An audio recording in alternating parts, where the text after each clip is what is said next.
Սիրելի հայրենակիցներ, ճիշտ ասած, գիտեք ինչն է դժվար այս ազգային ժողովի դահլիճում։ Անձնապես իմ համար շատ է դժվար։ Դժվար ամեն անգամ լսել մարդկանց ելույթներ, որոնք այդ ամեն ինչը չեն տեսել։ Դու ապրել ես, իրանք չեն տեսել։ Շատ չեմ ուզում խոսքս ծանրացնեմ այդ ամեն ինչի վրա։ Գեգամ Նազարյանը նստած է այստեղ հայկական ժամանակ։ 1990 թվական հոկտեմբեր 27-ից առաջ որ մամուլներ Վազգեն Սարգսյանի դեմ արշավանում։ Էտով ասეთ։ Գլուխդ պատով տվեցիր։ Հայկական ժամանակ Նիկոլ Փաշինյան։ Մի հատ գնացեք մամուլը նայեք։ Սուտ խոսացիր որովհետև։ Հայկական ժամանակ Նիկոլ Փաշինյան։ Տիկան Հակոբյանը գոնե վկայա։ Լավ։ Պարոն Հակոբյան, այսօրվա խոսքս իրականում հանձնաժողովին շատ չի վերաբերվելու, բայց վերաբերվելու է անձամբ ձեզ։ Ձեր տարեկից օրինակ Առավոտ թերթի գլխավոր խմբագիր Արամ Աբրամյանին, ինձ, մեր տարեկիցներին, որոնցից գողացել են մեր 30 տարին, այդ 30 տարվա բովանդակությունը, պայքարը, ուրախությունը, տխրությունը եւ շարունակում են գողանալ։ Ելույթս ուղեցույց է բոլոր նրանց, ովքեր դեռ պատրաստ են ամուր պահել պետականության հենասյուները, պատմություն, արժանապատվություն, հիշողություն։ Այն հակափաստարկ է բոլոր նրանց, ովքեր ուզում են հայ ժողովրդի հիշողությունը կեղծել, ջնջել։ Խոսքս հանուն պետության եւ հայրենիքի, հակափաստարկելով փաշինյանական այն թեզերը, որոնք մեր ազգային գոյությունը եւ հենց պետականություն են վտանգում։ Միակողմանի ապազգային տրամաբանության հակադրումը պետություն, գումարած հիշողություն հավասար է ուժեղ ու կենթանի հայրենիք հայեցակարգն է։ Նախորդ շաբաթ Հայաստանի ազգային ժողովում մենք ականատես եղանք մի ելույթի, որը պաշտոնապես կոչվում էր ամփոփիչ, զեկույց, բայց իրականում այն քաղաքական մանիֆեստ էր, պետականություն առանց հիշողության, իրականություն առանց արմատների ու ապագա առանց ինքնության։ Այն առաջարկում էր հրաժարվել մեր պատմական դասերից, մշակութային կոդերից ու ազգային նկարագրից։ Սա բառերի խառնաշփոթ չէր, չգիտակցված պորտքում չէր, ինչպես նախորդ օրը եղավ։ Սա նախապես ծրագրված գաղափարախոսություն է, որն ունի շատ հստակ նպատակ՝ հայ ժողովրդին զրկել հիշողությունից, արմատներից եւ ինքնությունից։ Անցյալ շաբաթ Նիկոլ Փաշինյանի մանիֆեստի վերածեց անցնող մի քանի տարիներին արդեն ավանդական դարձած ներազգային կյանքում հակադրումներն ու թշնամացումները։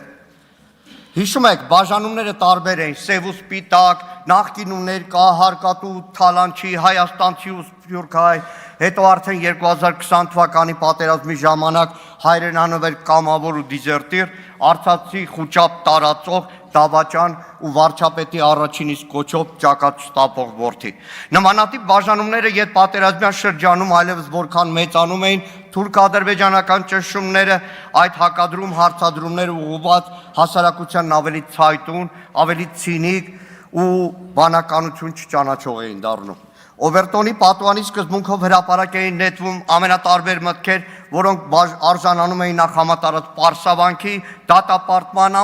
ապա ժամանակ է դառնում էին սովորական, մինչև որ մի օր դրանք այլևս իրողություն էին դառնում դժբախտաբար։ Իսկ հետո Արարատ թե Արագատ բաժանումը, ապա հայրենիք թե պետություն բաժանարարը, հաջորդիվ արդեն հայոց ցեղասպանության շուրջ անառողջ քննարկումը։ Ընդ որում ուշադրություն դարձեք, այս բոլոր հակադրումները կատարվում էին հագորդ տալով թուրք-ադրբեջանական ճնշումներին, պահանջներին ու ճաշակներին։ Անցյալ շաբաթվա ելույթում արդեն Փաշինյանն այլևս նոր դոզա ներարկեց ներհասարակական կյանքում։ Այս ամբիոնից հակադրեց Արցախյան շարժումն ու անկախության համար պայքարը, այլև Արցախյան շարժումը համարեց խոչընդոտ այ պայքարի համար։ Նա բացահայտ ձևով հակադրում է մեր նորագույն պատմության երկու հենասյուները՝ Արցախյան շարժումը եւ Հայաստանի Հանրապետության անկախացման շարժումը։ Սա ոչ թե թյուրիմացություն է, այլ գաղափարական դիրքորոշում, որն այսօր պաշտոնական է դարձել այս իշխանության համար։ Փաշինյանը միտումնավոր խոսում է, թե իբր մենք ընդամենը հիմա ենք հասել պետականություն կառուցելու իրական հնարավորության, թե մինչև հիմա Ղարաբաղի համար ենք ունեցել անկախություն։ Սա ոչ միայն պատմական փաստերի ընտրովի մեկնաբանություն է, այլ նաև վտանգավոր արդարացում, վերջին տարիների բոլոր ձախողումների համար։ Իր խմբագրիր եղած ժամանակվա ոճով ամեն ինչից մի քիչ իմանալով իբր լուրջ դատողությունների հանգող Փաշինյանը եզրակացնում է, որ մեջբերում եմ 80-ականների վերջին Հայաստանի անկախության գաղափարը գեներացվել է ոչ թե հանուն անկախության ու պետականության, այլ հանուն Ղարաբաղի խնդրի լուծման։ Սուտ է, ոչ ճիշտ, ոչ պատմական եզրահանգում։ Արձանագրենք, որ անկախության շարժումը մեր ժողովրդի հասարակական քաղաքական կյանքում առնվազն 20-րդ դարում զուգահեռաբար զարգացել է երկու տարբեր հատվածներում։ Սփյուռքում իր ձևավորումից ի վեր դաշնակցության ջանքերով, համառությամբ, մայիս 28-ն ու եռագույնը փայփայելուց սկսած մինչև սերունդ դաստիարակելով ու մայր հայրենիքում դեռ 50-60-ականներից անկախության գաղափարի համար պայքարած, Սիբիրյան աքսորներ տեսած, այդ ճամփեքին նաև նահատակված նվիրյալների մի ողջ փաղանգով։ Իդեպ այդ անկախական սերնդի տարածող գաղափարների մեջ իր մշտական ներկայությունն էր նաև հայոց ցեղասպանությունը։ Հայաստանում Արցախյան շարժման մեկնարկը, որը տրվեց համաժողովրդական շարժման մեկնարկ դարձած 87 թվականի աշնանը, իբրև հարթակ բնապահպանական շարժումն էր, որը խորքում էր Արցախի արցախայության խնդիրներն էր Արցախում, մինչև 88 թվականի փետրվարյան համաժողովրդական շարժումը։ Արցախյան շարժումը խոչընդոտ չէր անկախության համար, այլ դրա շարժիչ ուժը։ Ամեն ինչի մակերեսային տիրապետող Փաշինյանն անգամ չի էլ պատկերացնում կամ իրականում չի էլ ուզում առերեսվել հաշվի նստել պատմական այն իրողության հետ, որը տիրում էր այդ օրերին խորհրդային Հայաստանում։ Այն մթնոլորտը, որ դեռ ամուր խորհրդային միության սահմաններում մեր հասարակությունը Արցախյան շարժումը դիտարկում էր ներպետական կանոնակարգերով որոշելի քարտ, բայց բնականաբար կար նաև 60-ականների երբեք դադար չառած անկախականների կրակը։ Փաշինյանը միտումնավոր զրոյացնում է, անտեսում այն իրողությունը, որ ազատության հրապարակ այդ նորերին միասնական միլիոնանոց էր, բայց եւ բազմաշերտ, Գորբաչովին հավատացող դեմոկրատներից մինչև հակասեմական հայդատ խմբակի անդամներ, մեր բալթյան ու վրացական, ադրբեջանական այլախոհների հետ դաշինք կազմելու երազողներից ու դրանով Արցախի հարցը լուծում տեսնողներից, մինչև Միացյալ Հայաստանի տասնամյակների երազանքով ապրած 60-ականներին մեր հողերը բացականչած դաշնակցության համակիրն է։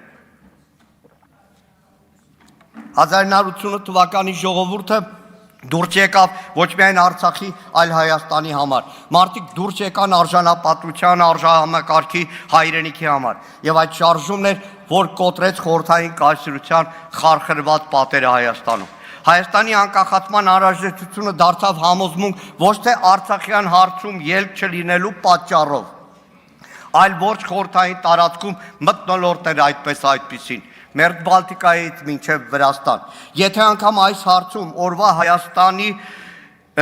իշխանությունները ինքնակորույս քայլեր չէին անում, ոչ թե կաշկանդված էին, այլ պահի լրջությունն էին հասկանում։ Դրա վկայությունն էր 91 թվականի Գեկաչեպետ։ Շատերը չեք հիշի, պատկերացրեք, արտանում եք մի օր Հայաստանում, որն արդեն պատրաստում է անկախության ու խորհրդային միությունում ռազմական հեղաշրջում է տեղի ունենում։ Պատկերացրեք, եթե հաջողեր Գեկաչեպը, ինչ էր լինելու, եւ Հայաստանի իշխանությունների լրջությունը ի հակադրություն Փաշինյանական իշխանության, որ խելքին ոնց փչի Ստեփանակերտում ինչ բղավի։ Ու վերջապես անկախության հռչակում հանրակրվե եւ զուգահեռ նույն process-ն արդեն Արցախի հանրապետությունում էր։ Ողջ աշխարհում էլ ազատագրական շարժումները հաճախ ունեցել են եւ ունեն բազմաշերտ շարժառիթներ եւ Ղարաբաղյան հարցը եղել է համազգային ինքնության, արդարության ու անվտանգության կարևոր բաղադրիչ։ Հայաստանը աշխարհին, անգամ խորհրդային Հայաստանին հաշվի առավ, գործակից դիտեց, աշխարհի մայրաքաղաքներում մեր ղեկավարներին ընդունեց, քանի որ Ղարաբաղյան պայքարներ ուժեղացնում մեր ժողովրդին ու երկրին։ Դա էր, որ օրակարգ էր թելադրում ու ոչ թե թուլացնում մեզ։ Հետագա 30 տարիներին, եթե միջազգային բեմերում Հայաստանը եղել է ուժեղ ներկայությամբ, եթե իր տարածքով ամենափոքրը լինելով ողջ տարածաշրջանում առանձնացել է, քանի որ ուներ Արցախի հանրապետություն, քանի որ գործոն էր քաղաքական, ռազմական, դիվանագիտական։ Ու հիմա Հայաստանի Հանրապետության սահմաններում տիրող իրավիճակը 240 կիլոմետրից ավել օկուպացված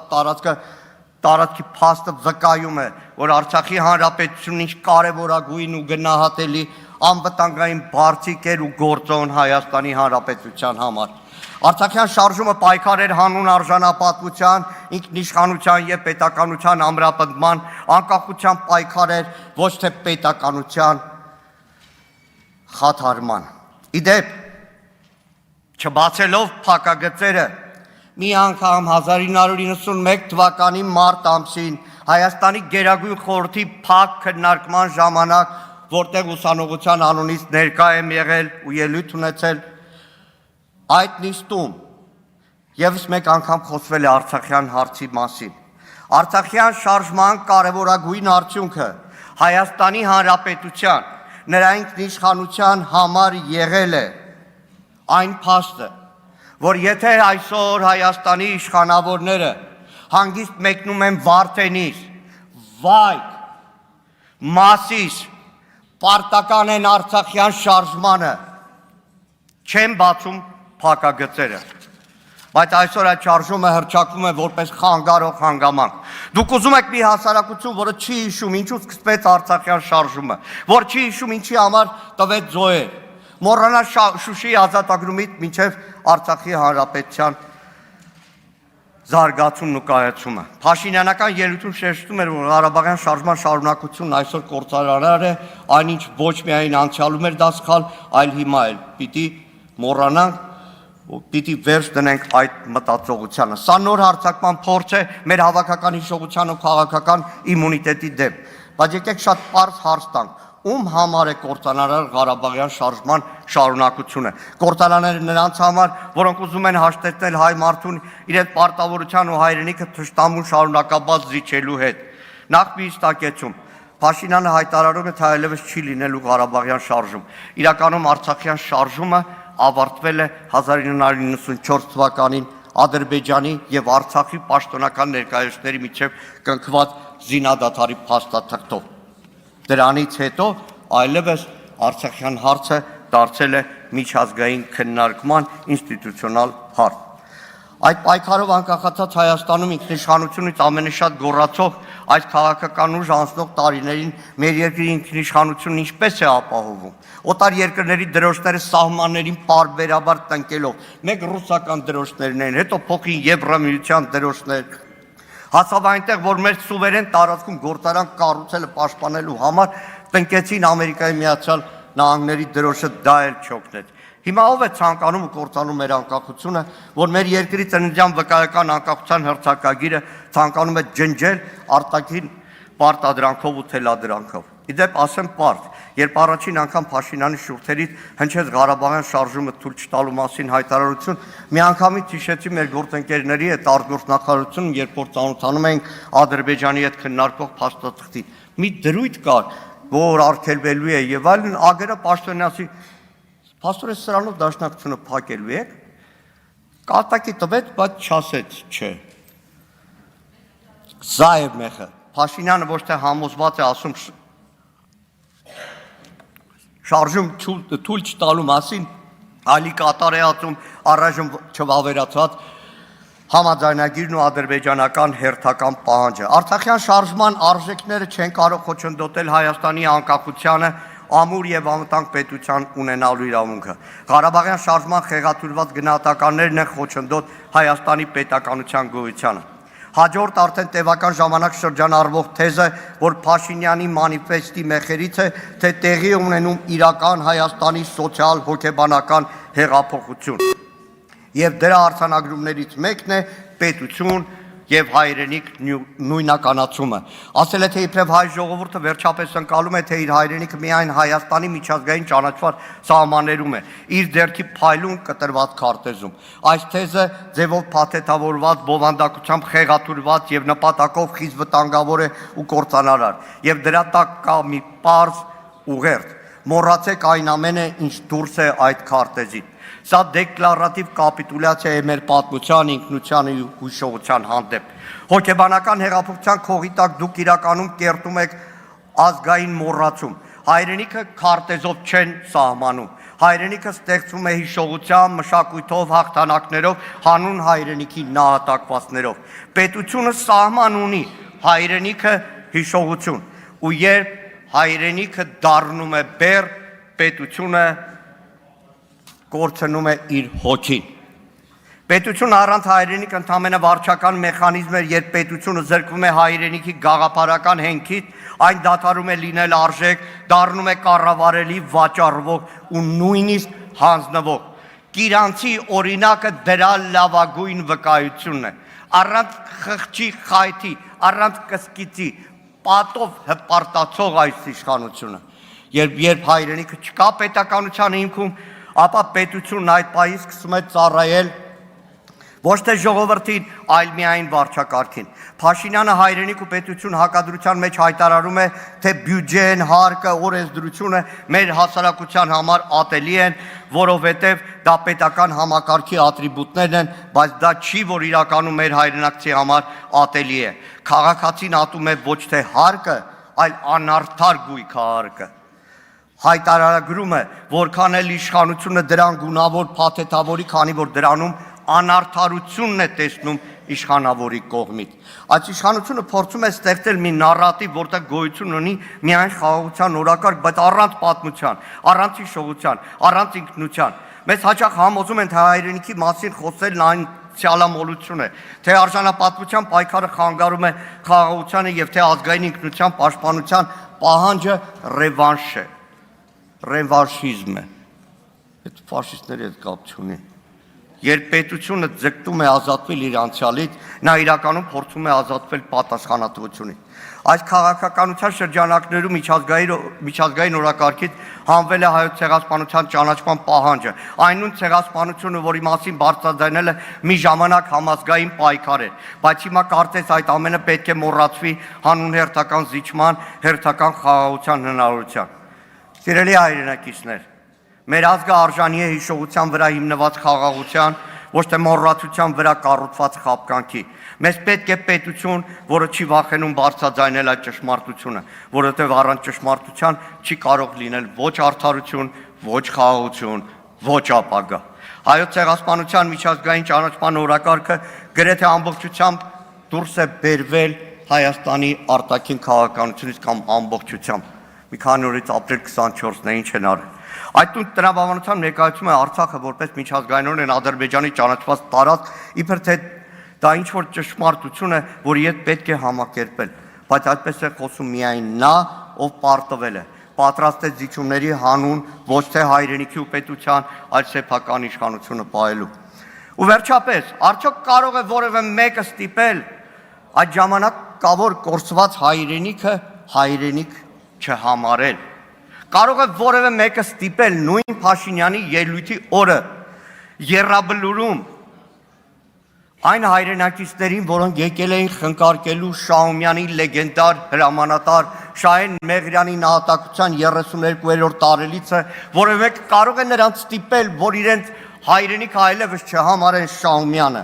Անհնար է ջնջել դա։ Հիշողությունը կարոտը վերադառնալու հույսը։ Հակառակ դեպքում եկեք ջնջենք մեր քաղաքների անունները։ Արարատ, Մասիս, Երևանի համայնքներում անվանափոխենք Արաբկիրը, Մալաթյան, Սեբաստիան, Զեյթունը, արգելեք ծննդյան վկայականներում անվանակոչեն օրինակ իմ զույգ զավակների անուններով երեխաներ, Անի եւ Տարոն, քանի որ դրանք հայրենիքի այն հատվածներն են, որ այլևս Հայաստանի Հանրապետության մաս չէ։ Մի օր Արադ Միրզանին ասի, անձնապես չէի ուզում վիրավորել, ձեր կուսակից Թալինի քաղաքապետ, ցեղասպանության վերապրածների ժառանգ Տավրոս Սափեյանին ասեք անունը փոխի չի անի, բայց Տավրոսը չէ որ պատմական Հայաստանի մաս է։ Ուրեմն համերգացրալներում արգելեք քելել աղոք քելեր թանք մրերգիր երգը, արգելեք հնչի կոմիտասի կռունկը, որ խապիկի է սպասում։ Եվ հենց այս հիշողության ուժով, հայրենիքի ոգով, ինչպես ամեն տարի, այնպես էլ երկորից հայ երիտասարդը հիշողությունը չկորցրած հայ մարդը ջահերով, ծաղիկներով քայլելու է դեպի Ծիծեռնակաբերդ, հիշելու մեր նահատակներին, դատապարտելու եւ պահանջելու պատասխանատվության ենթարկել ցեղասպանին, որ այլևս չկրկնվի այն ինչ տեղի ունեցավ 1915 թվականին ու հետո 2023 թվականին։ Ու վերջում սիրելի գործընկերներ շատ կար։ Գիտեք, անցնող տարիների Նիկոլ Փաշինյանը այնքան խառը բաներ ասել։ Սենյակում ասած 14 թվական այս ամբիոնից Նիկոլ Փաշինյանն ասել է, որ Իսրայել օրուց հետո միակ ազգային շարժումը եղել է 88 թվականի Ղարաբաղյան շարժումը։ Հետո հիշում եք, ամեն անգամ իր ասածները մի մեջ բերեք, որտեղ վաղը հակառակն ասելու, հետո մնալու եք այդ ամեն ինչի մեջ։ Շնորհակալ եմ։ Ելույթ կունենամ ես։